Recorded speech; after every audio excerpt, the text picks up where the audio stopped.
And if I held everyone else off to less than 30 hours a week, then even with my existing 8 restaurants, I would be able to forestall any financial impact because I'd be under that minimum 30 total full-time employees across my businesses. And what would that do operationally and strategically? In the short term, strategically, not so much. It would keep me from having, in all likelihood, to drive prices where I would prefer not to drive them for the consumer.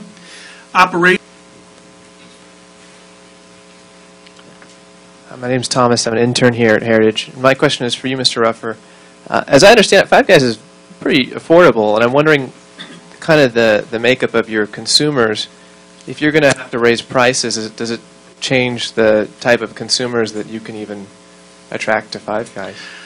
Well, I think that, here we are, the affordability question again. A lot of markets, look at pricing differently.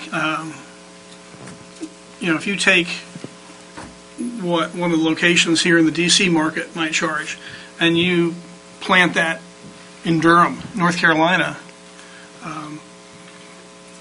they're going to look at you a little funny. Now,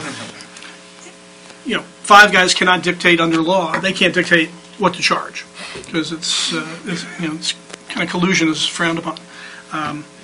But typically, because of the greater price sensitivity I see in that metropolitan area, I price differently than restaurants that you might enjoy around here. Labor market's different too. What I'm paying for labor in the Raleigh metro area is different than Northern Virginia, D.C., or Montgomery County.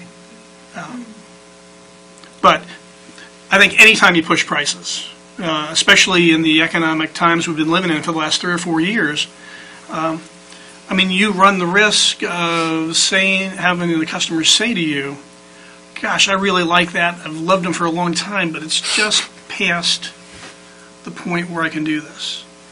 I can show you, because I see it regularly, as when gas spikes.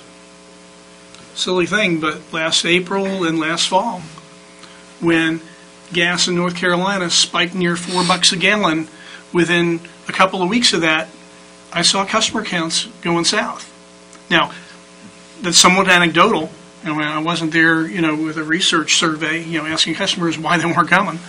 But as things subsided, traffic came back. So that's the whole issue of, available disposable income.